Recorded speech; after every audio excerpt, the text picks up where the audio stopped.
See You in Queens is a Modern Spaces production. I'm Rebecca, marketing manager for Modern Spaces and producer for this show. Eric Benaim, co-founder and president of Modern Spaces, is the podcast host. Please note that while we welcome and invite all guests into our studio, their views do not necessarily reflect that of our own company. While content will not be explicit in nature, sometimes colorful language will be used. Listener discretion is advised. Halt! Take us to Queens at once. A wild rumor swept the nation this afternoon. It was vouchsafed that the New York Mets had become baseball champions of the world. 20 votes are all that separate Melinda Katz and Tiffany Caban in the Queens DA Democratic primary. Come to Queens. It's cool now. Condos in Queens. It's a great day for New York City. It's an extraordinary day for Queens.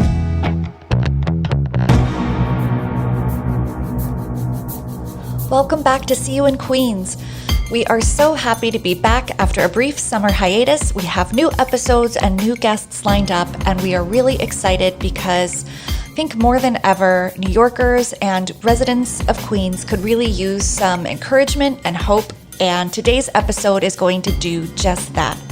We spoke with Tom Grech of the Queens Chamber of Commerce, and he has lots of encouraging news. Yes, the season of COVID-19 has been hard for small businesses, especially restaurants, but they are working so hard. They are working overtime to equip these business owners and these restaurants to have what they need to survive the rest of the year and hopefully for many years to come. The landscape of business is changing, and Queens Chamber of Commerce is right there, innovating new ways to come alongside and help entrepreneurs survive. And it's a great reminder to us to support our local businesses when we can. Buy your paper towels at the local grocery store or bodega in your neighborhood. Eat at the restaurants that have set up shop outside, and go inside when you can and when it's safely permitted, which is actually in just a couple of weeks.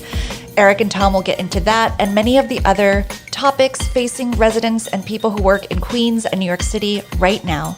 So without further ado, we welcome Tom Grech of the Queens Chamber of Commerce, and you can find all the links, contact information that he mentions in the show notes. See you in Queens. Hey everybody, welcome to See You in Queens. Today's guest is Tom Grech, president of the Queens Chamber of Commerce. Hey Tom, how are you? Eric, great, and thank you so much for not only your leadership, but for inviting me to be on this call today. Thank you. Oh no, we're excited to have you. So it's been a real crazy time the last 5 or 6 months, especially for small businesses in Queens. What's your experience been like the last 4 or 5 months? So it's been a roller coaster of emotions as well as activity, right? So we closed our office at the Boulevard Center and moved to virtual on Monday the 16th, like many other people. Our last big event was our March 11th St. Patrick's Day event, and we've had no other in-person events. But I'll tell you, New York City has 27,000 restaurants, as an example, and Queens County has 6,000. Early on, from talking to lots of people, we had an estimate that up to half of those, or 3,000, would never see the light of day again, would not reopen. And sadly, it's starting to come true. Some very renowned places throughout our borough have announced they're closing and just not coming back. You're right. I saw that report where you predicted about half of those. How many do you think are you in line for that? Is it going to be less? Is it going to be more now? Well, sadly, I think the numbers might be accurate. And my friends in New York City at the New York City Hospitality Alliance, Andrew Ridgie, estimates it could be up to 2/3 or 60% of New York City restaurants. But we're doing everything we can with outreach and hand-holding and allowing restaurateurs to vent, and doing some real serious delivery of PPE, some grants, and so on throughout the borough of Queens to try to keep those that can stay open, and those that are struggling to find some way to hang on. So you say you're working on some grants. Were you assisting restaurants with the PPP loans or anything like that? So we worked a lot on the PPP loans during that process in April, and some of them got it, some of them did not. I will tell you that the process was pretty onerous. A lot of people came down heavy on the banks out there that were not approving things quickly, but I can remember a stat that was an accurate stat back then, that the SBA, the United States Small Business Administration, got more applications in 14 days than they had in the previous 14 years. Wow. for that kind of aid. So you know what? It was a tsunami, right? And everybody tried to recover well. But where we've been there as a chamber doing outreach in person and via Zoom calls throughout the entire duration. Wow. So everyone's been doing outdoor dining. Are a lot of Queens restaurants taking advantage of the outdoor dining program? They are, Eric. It's a great question. And, some places, unfortunately, by their own general location, it's tough. I walked the streets of downtown Flushing with Council Member Peter Koo, who's dedicated to that. I've talked a lot with Flushing small business expert Peter Tu on that issue. And then lastly, I've walked the streets of Flushing with New York City Small Business Commissioner Janelle Doris, who's been terrific and a bright light during this process. But in downtown Flushing, the sidewalks are 6 feet wide. You can't put even a couple deuces out there, a table of two. You just can't put them out there. Other places, like I've been all over Bayside is bustling. Bayside's got a problem of drinking from a fire hose. There's just too many tables out there, right? But they're making a go of it. I had an event with some folks on the rooftop of Bourbon Street in Bayside, and the roof was packed.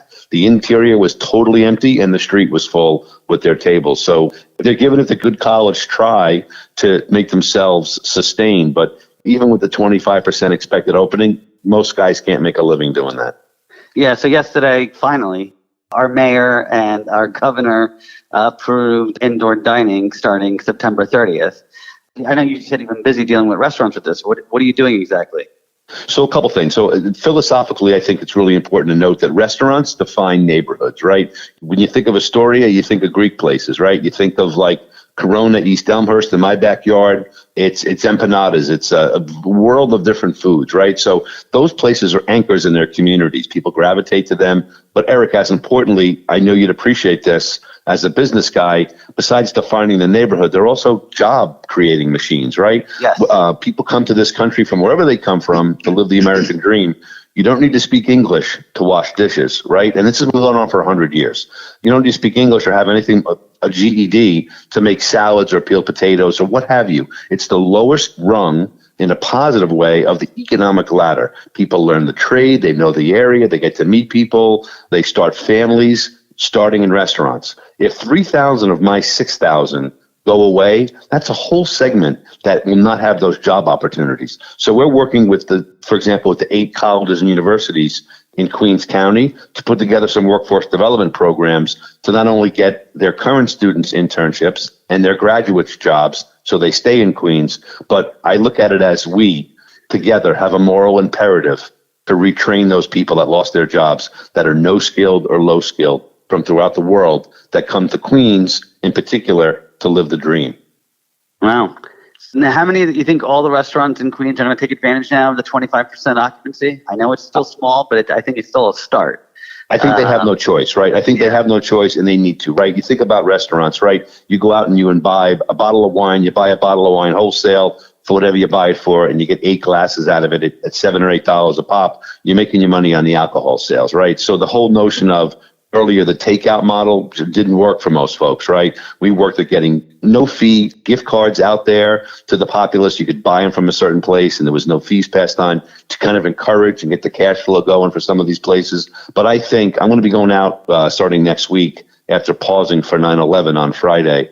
I'm going to go out next week and hit the streets heavy again to find out who's open, what they need, and greatly encourage them to get advertising and get started with the process and getting people in their restaurants. Can I jump in with a question? Absolutely.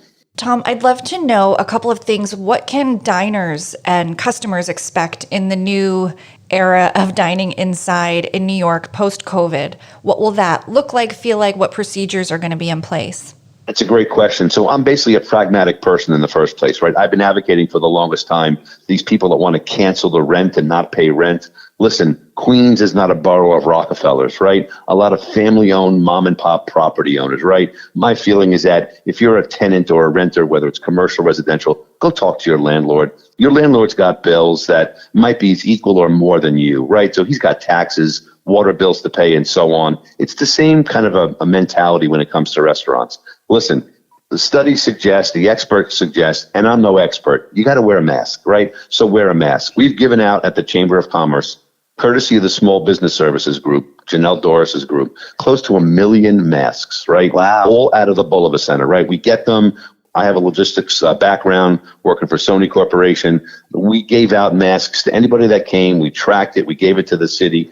Wear a mask, for God's sakes, right? Not only those that are business people, but when they walk in the front door at 25%, besides greeting them and saying, thank you for coming to my place, party of 5, here's 5 masks, right? Let's make it smart. Let's do everything we possibly can to make sure that we follow the rules. We don't need rule breakers right now. We need people to save these businesses, to get out of their couches, off of their comfortable chairs, and not order in, but to go out, be properly dressed, right? The weather's starting to change, wear a mask, do all the right things, and kind of pull together to keep our restaurants from falling into the abyss. Wow. Yeah. So restaurants, I know, is a huge factor of not just Queens and small businesses, but another huge factor, Queens also has a lot of small retail shops. Where do you see those going? So again, I don't want to make, the only focus that we have on restaurants, but, a restaurant, right, the purveyors, right, whether it's the alcohol they buy or the supplies. We have a member in Ridgewood called M&V Provisions, right? They sell the raw materials for restaurants and for delis, right? People are not going out and buying stuff. Places like that don't thrive and barely survive, right? So, and the retailers as well. We're telling our retailers, if you can, put your table out front, do it outdoors while you can as we approach the end of year holidays, be they Halloween, Thanksgiving, and Christmas. And we ought to be supporting those people locally as much as possible and getting out there and buying the things that we can. I discourage people from buying their paper towels or their toilet paper online. Go to the local store, buy local, thank the guy for being open because, Eric, at the end of the day, these people are our everyday heroes. I heard the term essential workers a lot when we first started this pandemic. And heaven knows they were. The EMS, the cops, the firemen, the doctors, the nurses, they were the essential workers at that time. But I'm a big believer that everybody that earns a paycheck is an essential worker for their family, for their landlord, for their mortgage company, right? If you live in the dream, you're an essential worker. We got to support all these people to get back to work safely and quickly. I couldn't agree more. Another, I think, loss that we're kind of experiencing now also is that typically New York City sees anywhere from 65 to 70 million tourists a year. Right. Maybe this year 10 million or 15 million. I don't know what the actual numbers are, but I would suspect somewhere around there since we were closed for like 6 months. I mean, people think of tourists, they think Times Square, Broadway, Theater District, whatever. But how much of the lack of tourists, do you think has been impacting Queens? So let's lead by example was my response to that, right? There's 9 million people in the 5 boroughs. There's probably 15 or 20 within 10 miles of New York City. Let's show the world that it's a safe place to go. I mean, I know people that are native New Yorkers that have never gone to the Empire State Building, right? So maybe now is the time without the crowds to go step outside of your comfort zone, go step outside in the world, and go visit the places in New York City that either you never did or, as Yogi Berra used to say, right, it's too crowded, nobody goes there anymore, right? That's why nobody goes. Go out, patronize your arts. Eric, in Queens, right in your backyard in Long Island City, how many cultural institutions, museums, waterfront parks do we have, right? Be smart, wear a mask, but I can tell you, places like the Queens Museum, the Museum of the Moving Image, they're doing everything they can to stay afloat. Go. As a New Yorker, you have a civic duty to go out and patronize those places. Go to the local theaters, right? Go to the places you can, the parks and so on. If we get all these people in New York and the area to go into the city and do the things they always did or always wanted to do, I think the rest of the world will come back. And heaven knows Queens needs it. Heaven knows New York City needs it. So again, we got to lead by example. I agree, 100%. Back to restaurants. Do you guys have anything planned? Yes, absolutely. So one of the things we're going to roll out next week, and I'd like to ask you, frankly, to be my first guest. I intend to go out to lunch and or dinner in a very public outdoor way right now and starting the end of September 30th in a public way indoors and go all over the borough and tag it with social media, get somebody to videotape our lunch.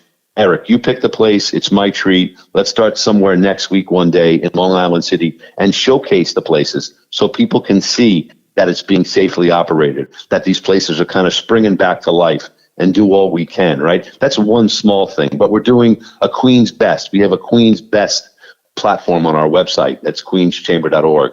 We believe in partnerships, right? So we work with the Long Island City Partnership. We work with our friends at QEDC, Seth Bornstein and Rob McKay, to put together a restaurant hospitality guide. It includes a map. Again, if you're local, great. We were supposed to launch that magazine, believe it or not, on opening day of the New York Mets, March 26th.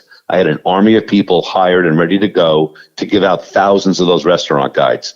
I'm happy to tell you that the 150 or so that are in there, to a person, to an institution, not a single one has closed their doors. We want to put that guide out there for everybody else that wants to use it locally and go out and shop and buy local at our restaurants. That sounds really good, and you have a date for that lunch. Great. So the Queens Chamber of Commerce, can you explain exactly what that is and what you do? Sure. So we've been around since 1911, and in 1911, 1912, I've seen pictures at the Waldorf Astoria of 75 to 100 men, mostly, puffing on cigars at the Waldorf Hotel in New York City, right? So since then, we've educated, we've advocated, and we've networked. The manner in which we did it, as I just described, doesn't really exist anymore. Today, we're probably one of the most diverse chambers in the New York metropolitan area. Today, we speak 12 different languages when we do our outreach. We've grown the membership about 30% over the last couple of years. We've got a couple of great programs called Adopt a Small Business. We're cognizant of the fact that people can't write big checks to be sponsors of big events, so we're asking them to do well by doing good. My entry-level membership is $370. Some people are adopting 20, 10. I had one guy, a plumber, wants to adopt just 4 $370 members that he can call his own and be like the adopted parent, so to speak, of these small businesses. For the record, we've offered our services now. We've opened up our Rolodex to all Queens businesses, right? We're not just serving our members, but our 1,150 members represent today over 100,000 Queens-based businesses. We intend to be around for another 100 years. And again, I want to make a special emphasis to talk about the power of partnership. Every Tuesday since this occurred, the Chamber organized a 1 o'clock Tuesday Zoom call, and it allowed the bids, the merchant associations, any group that wanted to be on it, any organized group, no press, no offense to the press, but no press, to allow people to vent and talk about the issues. Twice in this period of time, we were lucky enough to have Police Commissioner Shea on that call, where the folks that run these bids talked about the graffiti and all the ugliness that was going on in certain areas. And to his credit, Commissioner Shea jumped into the fray, got some of his Queens North and Queens South commanders to be Johnny on the spot. They went out, they addressed the issues, and we are acting as the eyes and ears in many cases regarding hotspots for graffiti and other stupid behavior by some folks out there. But that's a really important thing, right? So we've got people on those calls that are working hard every single day. Liz Luskin from the partnership, right? Everybody from Hope Night in Jamaica, sharing the issues, sharing the concerns, and finding ways to make sure that they were being supported. We also gave many of those ones, we got some funding for internships. And then the spirit of, you give a man a fish if you feed him for a day, but if you teach a man to fish, you feed him for a lifetime. We put interns in a number of those bids over the summer, and we asked them not to do busy administrative work, but to go out there and help them with the people down at the grassroots level, the small places, like White Coffee Company, right? We built their website for them. We did social media for them. We spread out the wealth across the borough to help these organizations grow and prosper in really, really difficult times. Wow. So how are you guys affected? We're great. You know what? You guys have salaries and overhead as well as a chamber. Yeah, it's funny you say that, because we helped out literally hundreds of 501c3s get triple P funding, no matter what it was. If they were eligible, could be a church, could be a synagogue, could be any business whatsoever, right? If they were eligible for triple P funding, we helped them. The remarkable part about that is the Queens Chamber of Commerce is a 501c6 not-for-profit, and we were in fact ineligible for funding, which kills me. But we've been lobbying really hard with our Queens delegation, people like Greg Meeks, Grace Mang, Carolyn Maloney, Tom Swazi, Nydia Velasquez, Hakeem Jeffries. You know, you name them, they've been out banging the drum in D.C. to help get funding for businesses in general, but in an ironic twist, helping us get some funding, because we had some limited layoffs at the beginning, which was a sad situation, but we're emerging stronger than ever. We've been working really hard, because of that Adopt a Small Business. We've got a bunch of new members. And you know what, Eric, like you, we're committed. This is what we do. We help out small businesses. I don't sleep very much. My staff is dedicated, whether they're virtual or whether they're in the office on a limited basis. But this is a calling now to help these small businesses. And I can also speak for my other 4 borough chamber presidents. They're all doing the same thing in the other boroughs. So now if you're a small business and you want to get in touch with you, how do you get in touch with you? That's great. So I'm happy to give out our phone number, which is 718-898-8500. My personal extension is extension 122. The Queens Chamber at queenschamber.org. And my email is tgretch@queenschamber.org. You know, at the end of the day, you know what? From devastation and from sadness usually springs, and as Americans, usually springs opportunity. And I don't mean like opportunity of taking advantage of somebody or something, but you know what? There's apparently 15,000 apartments vacant in Manhattan right now, right? There's challenges about people paying their rent. There's costs in some areas dropping in a lot of different ways. I'm an optimist and I'm also a contrarian. If I'm a small business guy trying to think about doing something, maybe not a restaurant, let's be realistic, but if I had an idea or if I had a notion of starting a business, now would be an awesome time. I know it sounds crazy, but you can probably get a great deal on either a WeWork type of place or a place called Space in Long Island City. You can get an apartment. You should move to New York. And again, I'm a cheerleader, right? So not that I have to say this, but it's also true. A great time to start an opportunity or find an opportunity is when things are tough. And my plug is if anybody has a question on how to form their company, what they should be looking at, I can give them tons of demographic data. You know, we built a website called Relocate to Queens before the pandemic, and it was highlighting the 63 federal economic opportunity zones, 63 EOZs in Queens County. Great opportunities for tax abatement, tax avoidance at the highest levels. It's a great time to expand your business. And I do know, because of the pandemic, a lot of folks have money in the bank. Not money to burn, but it might be a great time to think about starting a business. And I couldn't agree more. I started my company right before the 2008 crash. And there you go. It's definitely a time.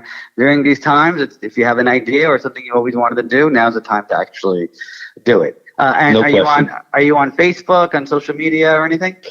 Yeah, so when I got the chamber a couple of years ago, I was thinking that Facebook was the be all and end all, and it's a great tool for us, right? But I came home and showed my daughter, and she's like, "Dad, that's, Facebook is kind of for old people," right? She used to joke with me, right? So in the meantime, we totally bulked up our Facebook as well as our LinkedIn, but now we have Instagram, we have Twitter, you name it. And we also have something interesting and new called WeChat, which is like the Chinese version of all those websites and Amazon combined. There's like 900 million users in China and also in the States, so we support that one. But yeah, we're all over social media. Just Google Queens Chamber and you'll find us quickly, I guarantee it. Great. And if somebody's interested in the Adopt a Small Business, how do they go upon doing that?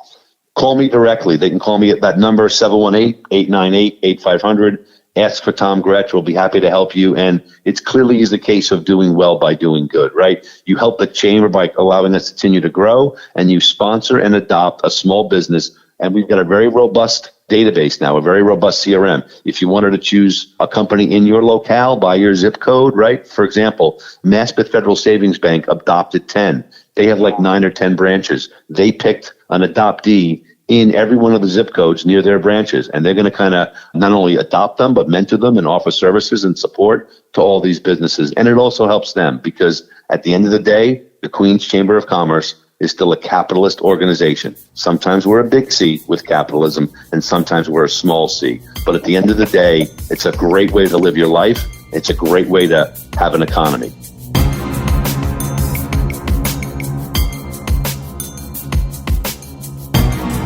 Thank you for listening to See You in Queens, a business, real estate, and lifestyle podcast from Modern Spaces. We hope you enjoyed the show. If you did, please subscribe, rate, and review on iTunes or wherever you get your podcasts. See you in Queens.